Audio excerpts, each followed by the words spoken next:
Hello, grammarians! Today I want to start talking about irregular verbs. That is to say, verbs that are a little weird. You know, we have this idea of a regular verb that we can conjugate in all tenses, and it's just going to behave in a way that we expect. Like, for example, the verb talk. Right? So if we take a regular verb and we put it in the past, the present, and the future, this is what it's going to look like.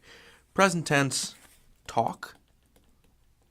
Future tense, will talk. Past tense, talked, with that ed ending.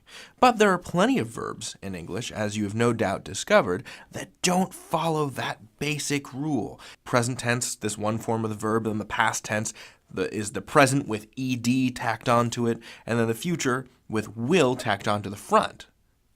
And there are plenty of words in English, as you have no doubt discovered, that don't behave that way at all.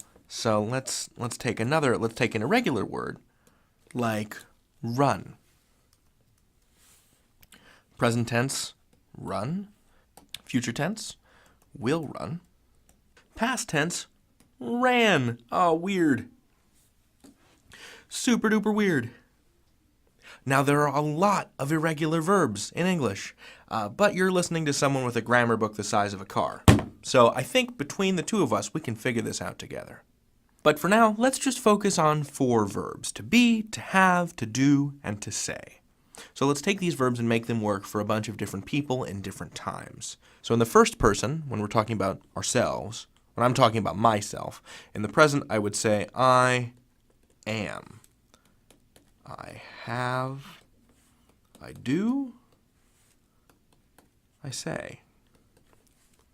If we're talking about someone else, in the present, in the singular, we would say she is, she has, she does, and she says.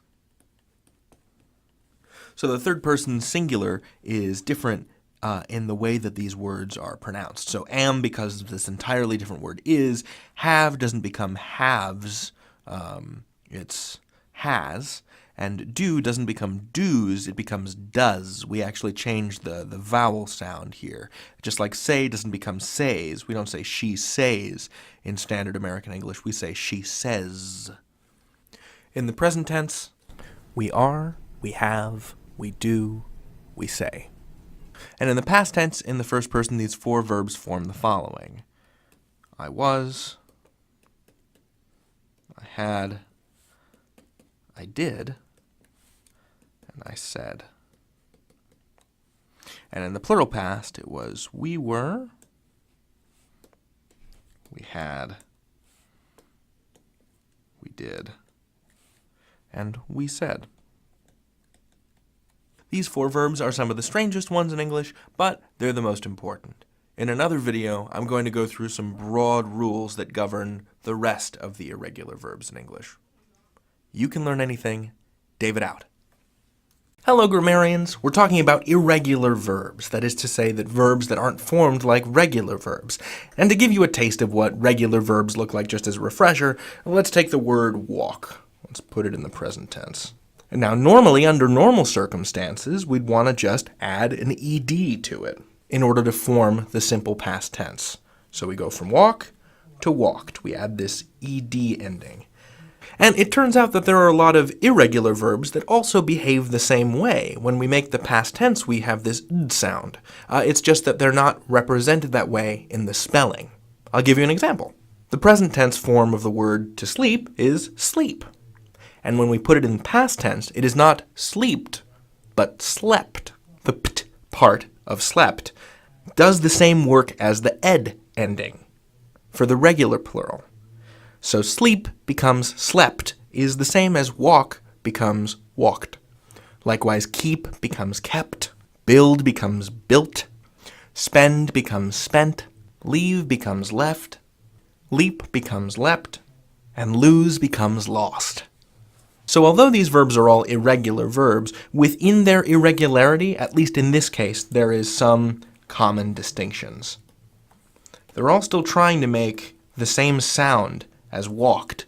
It just displays differently.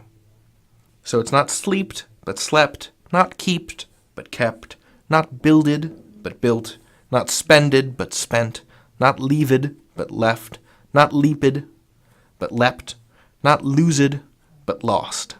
At least as it applies to modern standard English. And that, my friends, is the funky ED. You can learn anything. David out. Hello, grammarians. We're talking about vowel shifting in irregular verbs, which is going to sound a little weird, but bear with me. To review what a vowel is super quick. A vowel is any sound that your mouth can make while your tongue isn't touching your lips or your teeth or the roof of your mouth, basically. And in English, we render vowels in the following way. A, E, I, O, U, and sometimes Y. Or as it is commonly pronounced, ow. That part's not true. But here is what's true, is that you produce vowels from different parts of your mouth.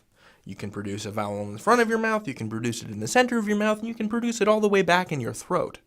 And what does this have to do with irregular verbs? I'm so glad you asked. Let's draw a chart. So I'm going to put three things on this chart. The present, the past, and the past perfect, which is when you're talking about something in the past that is completed. And we form that in English by combining that verb with have. So, have walked, have said, have done. Now, in most cases, with most regular verbs, the past perfect and the past form are the same thing. But in some very rare cases, and that's why we're talking about these, they're different. And let's begin with the first one. In the present tense, we say, I sing. In the past tense, we would say, she sang. And in the past perfect, you would say, they have sung. So it's weird, right? Because the vowel changes. This vowel sound, actually bounces along your mouth. It goes from front to middle to back as you go further and further back in time. Which I think is really cool. Same thing with the word drink. In the present tense, it's I drink. In the past tense, it's I drank. And in the past perfect, it's I had drunk. There are other verbs that follow this formula too, like ring, rang, rung for ringing a bell. But for the rest of this, we're just going to talk about verbs where the past and the past perfect are the same. And there's still a vowel shift going on between the present and the past. So if you take a word like win, the present tense is win, the past tense is won, and the past perfect is also won. We had won the game, we won the game. So that vowel shift goes from I to the verb to find. So in the present tense, it's find, and in the past and past perfect, it's found. It goes from I to ow. Sit becomes sat. Sneak becomes snuck. And run becomes ran. And run is a weird one because the past perfect form of run is run. He had run, not he had ran. And those are some of the front to back sound shifts, it, at, or it, or I to ow, that you will encounter when you're learning irregular verbs in English. You can learn anything. David out. Hello, grammarians. Broadly, we're talking about irregular verbs, but more specifically today, we're going to talk about the en ending, which is why I'm calling this lecture Taken for a Ride, because this little en thing. So we've spoken previously about verbs that show their past tense or their past perfect or past participle forms by changing their vowel sound, like the verb to sing, right? Present tense sing, past tense sang, past perfect aspect had sung. So some of the words we're going to be talking about today also have that vowel change. But what's different about them is that for the past perfect or past participle form, instead of ed, it's en. Let me explain. The verb to tear, right? In its present tense, it's tear. I tear this piece of paper. Past tense, I tore this piece of paper. And in the past perfect, it's I had torn.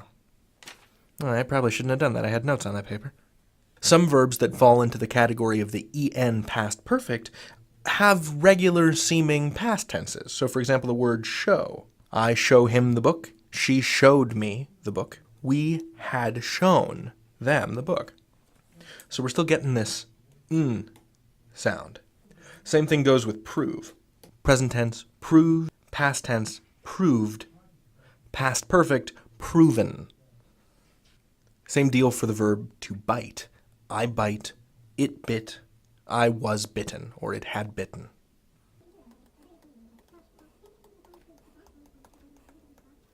The present tense of to ride is ride, the past is rode, and the past perfect or past participle is had ridden or was ridden, as in the horse was ridden all around the countryside. The verb to eat works this way. Present tense eat, past tense ate, past participle or past perfect is had eaten or was eaten. So I had eaten earlier, or the cookie was eaten by Stu. The verb speak undergoes that vowel shift, so it goes speak in the present tense, spoke in the past tense, and past participle or past perfect is spoken. Even really weird words like to be and to go obey this rule, the en rule. It just doesn't necessarily look like it.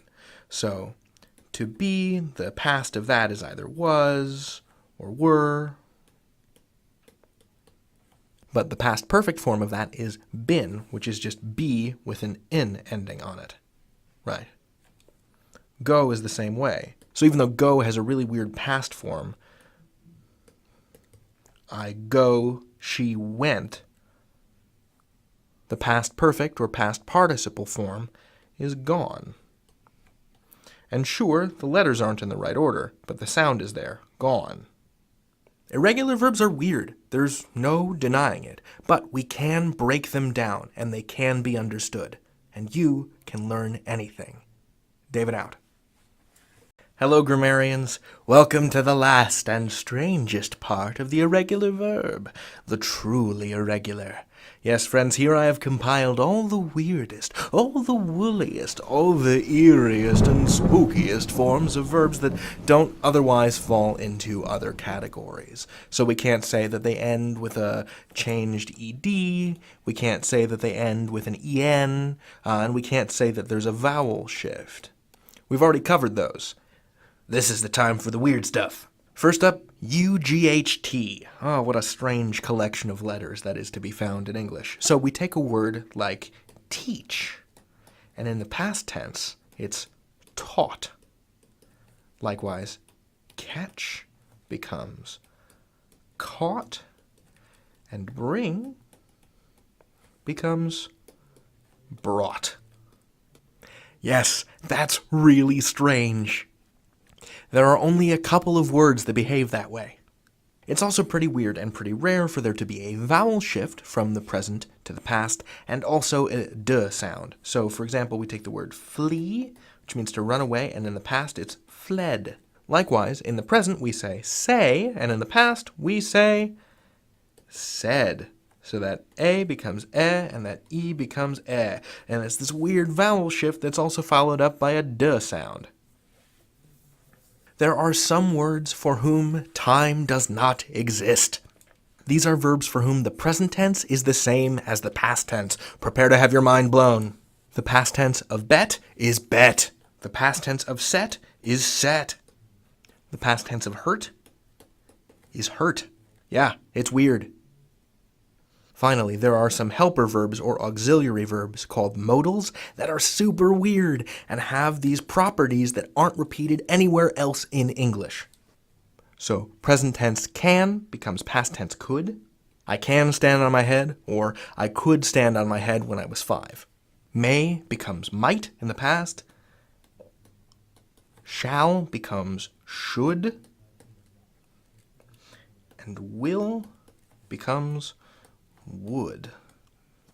And what's super weird about these L's in could, should, or would is listen to me saying them. You don't pronounce the L's. And this is the only place in English where that silent L shows up. It's so strange. I love it.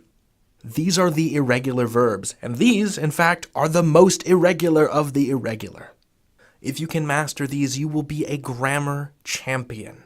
And I believe in you, because you can learn anything. David out. Hello, grammarians. Now, we've already talked about how verbs can show actions and link concepts, and today I'd like to talk about a third function of the verb, which is helping other verbs.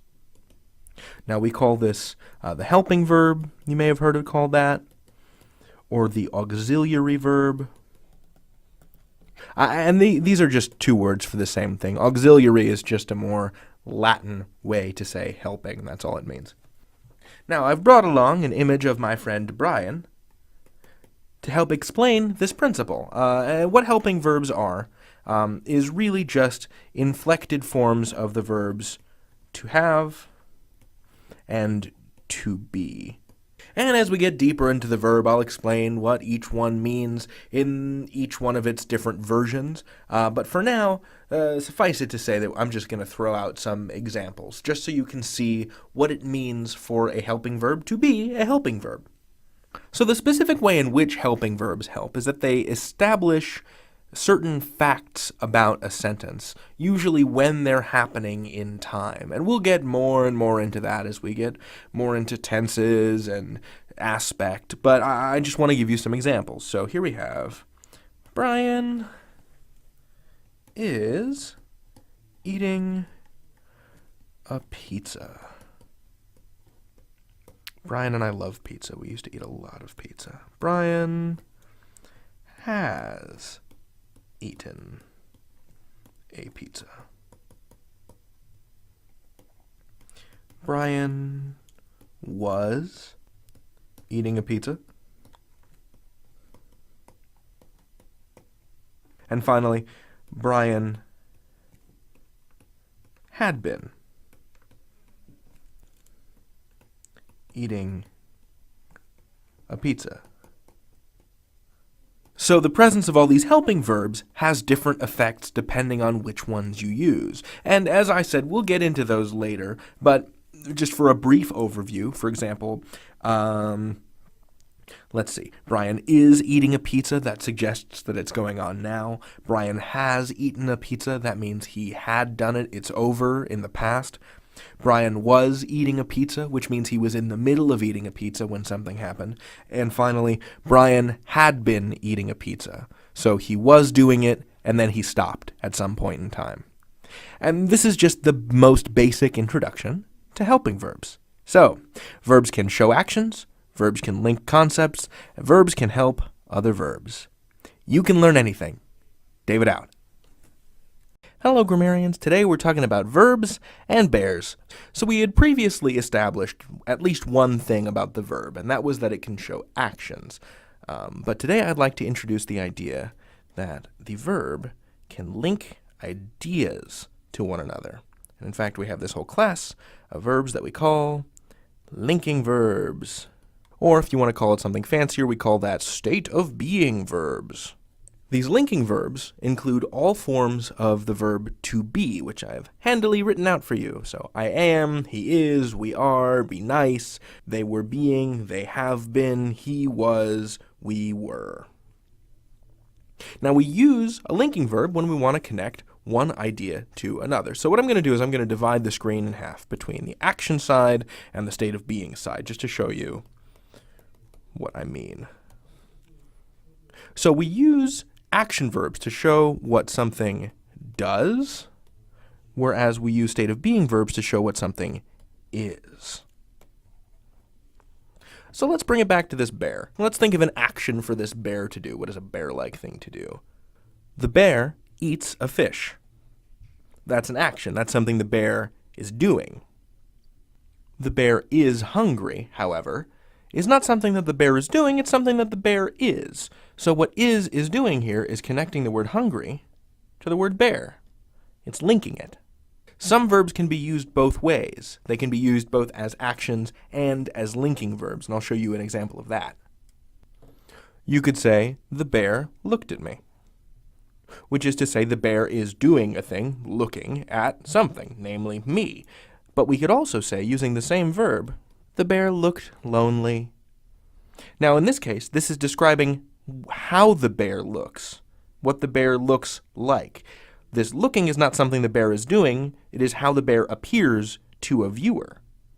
So, looked is connecting lonely to bear. It is linking lonely to bear. It is a linking verb. By the same token, we could say, for an action, the bear smells a person. What is it smelling? A person. But we could also say, the bear smells like cinnamon, which I grant you is pretty unlikely. Don't go smelling bears. But what smells is doing here is connecting the idea of cinnamon to the bear. The bear isn't smelling cinnamon, the bear smells like cinnamon. And that's the difference between a linking verb and an action verb. Is a linking verb shows what something is, an action verb shows what something does. So the bear is hungry, the bear looked lonely, the bear smells like cinnamon. These all reflect something about what the bear is, how it's being. You can learn anything. David out. Hello, grammarians. Today we're going to talk about a class of auxiliary or helper verbs called the modal verbs. These are verbs that have special properties and help other verbs. But what is modality? My fellow grammarian, I am so glad you asked. Modality is when we use these verbs to express conditions on stuff. So we can use these verbs to determine if something is likely to happen or certain to have happened, whether or not something is possible or whether or not we have the ability to do something, whether or not we have the permission to do something, and whether or not we have the obligation or requirement or need to do something.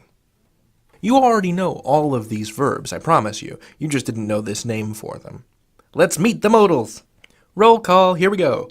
May, might, must, can, could, shall, should, will, would. Those are the modals. So here's what modal verbs can do. Thing number one, they agree with everything. So you can take any one of these modals and you can use any subject in the world and it's not going to change, right? You take a word like talk, for instance, and you'd say, I talk, Diane talks. Right, you add the S. But any subject in any sentence is going to take the modal verb the same way. Let me show you. I can do it, you can do it, she can do it, they can do it, we can do it. It's all the same. They agree with everything. Something else that modals do is actually something that they don't do. They don't have a to form. This is what we call the infinitive. So there's no such thing as to may or to could. That just doesn't exist. So modals don't have infinitives. You can't say, I want to should. It doesn't. That is an illegal operation in English. It is ungrammatical. It doesn't matter what version of English you speak. Across all varieties of English, you cannot to should. And finally, a thing that modal verbs can do is indicate modality, which, like we said, establishes conditions. So let's take a look at some examples. So the word must, right? We can use the word must in a couple of different ways. So if you imagine a detective looking up from some tracks, some muddy boot prints on the floor with her magnifying glass, she looks up and she says, he must have gone that way. That detective is using must to express like a likelihood, a high likelihood. This must have happened. But if you're at an amusement park and the roller coaster you want to ride has a height requirement, the sign probably says, you must be this tall to ride the Doom coaster. This is like a necessary condition. By a similar token, if you enter someone's house and they demand that you take off your shoes, they would say, you must remove your shoes. Similarly, with may, we can use may to express a possibility, like saying it may rain, that's something that could possibly happen, or to give someone permission, like you may enter. You can use a word like can to express ability. You could say, I can eat 10 pounds of broccoli, and that's expressing your ability to do a thing. We also use modal verbs like this to talk about conditions or stuff that isn't going to happen or maybe could happen. And so, for example, in this sentence, we would say, I would make the bed, but I'm tired. Because the possibility exists, however remote, that the bed would be made by me, but I don't feel like it. So I'm using would to offer an excuse. I'm saying this could possibly happen, this would happen, except for this one other problem, which is that I'm sleepy. You can also use modal verbs to give advice to someone, as in, you shouldn't do that. And something that is special to will, and to a lesser extent shall, is that they can form the future. Shall used to be a lot more popular, and it still is in British English, but less so in Standard American. So you would say, he will win the competition, or he shall win the competition. And use of this modal verb, will or shall, indicates that that thing that you're talking about is happening in the future. These verbs are very powerful. You should learn how to use them, and in fact, if you can complete the exercises, then you will master these tricky verbs. You can learn anything. David out. Hello, grammarians. So I've talked about the idea of verb tense, which is the ability to situate words in time. But today I'd like to talk about verb aspect, which is kind of like tense, but more so. Let me explain what that means. So with basic verb tense, we can distinguish between the present, the future, and the past, right? So now, later, then, right? Past, present, and future. So I could say, simply, I walk, I will walk, and I walked. So this is the past, this is the present, and this is the future. So that's verb tense, but what's really cool about verb aspect is it's this tool that really allows us to expand all the possible ways of expressing something in time. So you could just say, I walk, true, but you could also say, I am walking, or I'm walking. Or you could say, I have walked, or I have been walking. All of these things are different aspects. They're different versions of the verb to walk in the present tense. And we'll explain all of those. They'll each get their own video, but I just wanted to impress upon you the idea that within every tense, past, present, and future, there are also 4 mini tenses or baby tenses, and this is what we call aspect. And we'll get to the names of those later. Don't worry about that now. I just wanted to plant the seed. You can learn anything. David out. Hello, grammarians. Now, previously we had spoken about the basic idea of verb aspect, which is kind of like tenses for tenses. And I know that's a little wheels within wheels, ridiculous, but we'll make sense of it. What aspect allows you to do is situate more exactly your verbs in time. So if you're telling a story and you want to indicate when something happened in that story, then you would use verb tense to indicate when it happened. And the next layer of complexity after that, in terms of being specific about when stuff happens in time, is aspect. But I'm going to teach you today about the simple aspect, which I don't really need to teach you about, to be frank, because you already know what it is. It's been staring at us this entire time. The simple aspect is really just the bare tense of whatever conjugation you choose to do. So if you're talking at the present tense right here, so you say I walk, that's it. That's simple. It doesn't indicate anything else about whether or not the walking is completed or the walking is ongoing. It's just I walk. Same thing with the future. I will walk. Same thing with the past. I walked. If it doesn't have any helper verbs for the past or the present, and the only helper verb it has for the future is will, then it's simple. That's it. That's the bare minimum required to express the idea using that tense. That's the simple aspect. You can learn anything. David out. Hello, grammarians. Let's talk about the progressive aspect. So we talked about the simple aspect as something that is just the most bare form. It's what you see here. I walk, I will walk, I walked. But aspect allows us to talk about things that are ongoing. And that's what we call the progressive, because it's progressing, it's going, it's happening. So if we are telling a story and we are inside that moment, we can use the progressive aspect. So I walk becomes, in the present, I am walking. So the way the progressive works is that it takes the form of to be for whatever the subject of the sentence is, in this case I, and it changes the verb into an ing verb. That's what it does. That's what the progressive does. And its effect is to say that something is ongoing. This is also called the continuous aspect, but I like to call it the progressive aspect. Let's try this in all the different basic conjugations. So we call this the present progressive. Let's try the past progressive. So if it says I walked, we would just take the verb to be and then put it in the past. So this part doesn't change. The walking doesn't change. You would say I was walking. Likewise for the future. So we're not going to change the walking part. We're just going to put this am part into the future, which is like so. I will be walking. That's the future progressive. So the way to remember the progressive aspect is for me to hideously butcher the writing of David Mamet and tell you to always remember your ABCs. Always be conjugating. And conjugating here is just a word that means to put verbs in different tenses and aspects. But I really want you to focus on the fact that we've got this be and this ing.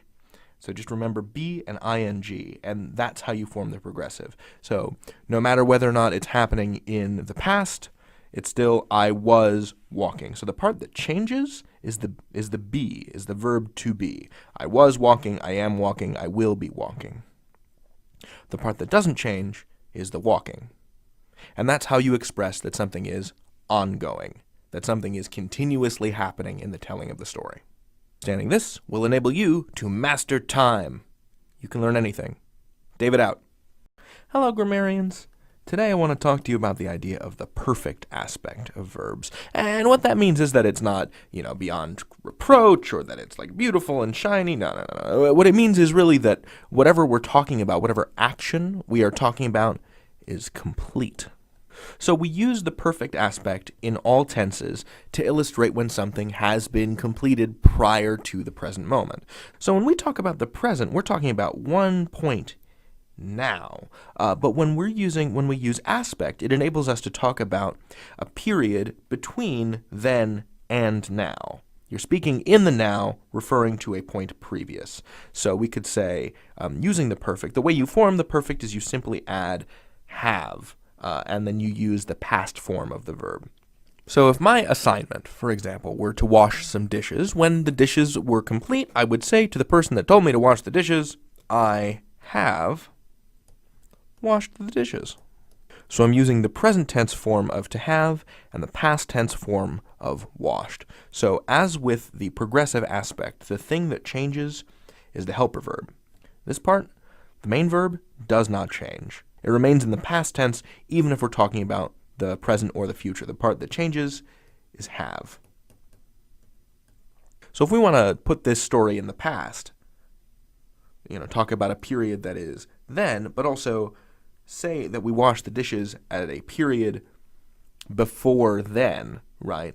A time before the moment in the past that we're talking about, if that makes sense. We would say, I had washed the dishes.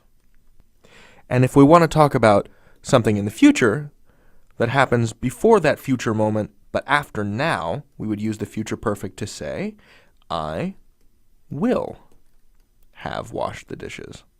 And that's what the perfect aspect allows us to do. It allows us to travel backward in time a little bit extra. It allows us to say, oh, well, before the point in this story that I'm mentioning, this thing was already completed.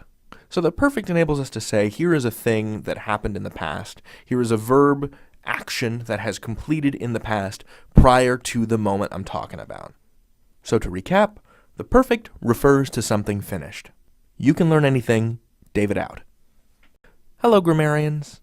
Previously, I had covered 3 of the basic aspects of English, and that's simple, perfect, and progressive. And so there's just one more, and it's a combination of the last 2, and it's called the perfect progressive. And to recap what those 2 things do, is what the perfect does is it denotes something that is complete, and the progressive notes something that has been ongoing. And it seems like those 2 things together don't make a whole lot of sense, but I promise that they do. You can use the perfect progressive aspect to say that you've been doing something for a long time, or you will have done something for a long time, or that you had been doing something continuously in the past and now it's stopped. So let me explain how the perfect progressive is constructed. You take the verb to have, and then you combine it with the word been, and then the verb in question, and then the ending ing. So as with all of our aspects, the only part that changes is this have stuff. This is the only word that changes depending on which tense you situate it in. So in the past you would say I had been eating cookies. In the present you would say I have been eating cookies. And in the future you can say I will have been eating cookies. So you can use the perfect progressive aspect in a couple of different ways. You can say that something had been ongoing in the past and is now done. You can say that it's been ongoing in the past and is still happening now. You know, I have been eating cookies all morning and I have no intent to stop. Or you can use the perfect progressive to say how long something has been going on. So you can say I will have been eating cookies for 40 years come next Thursday and I have no regrets. You know, you can say how long something has been going on using this aspect. But you get the idea. So the perfect progressive is formed by combining have, and have is the part that changes, I had been, I have been, I will have been, with been, and the verb in question with an ing ending. You can learn anything. David out.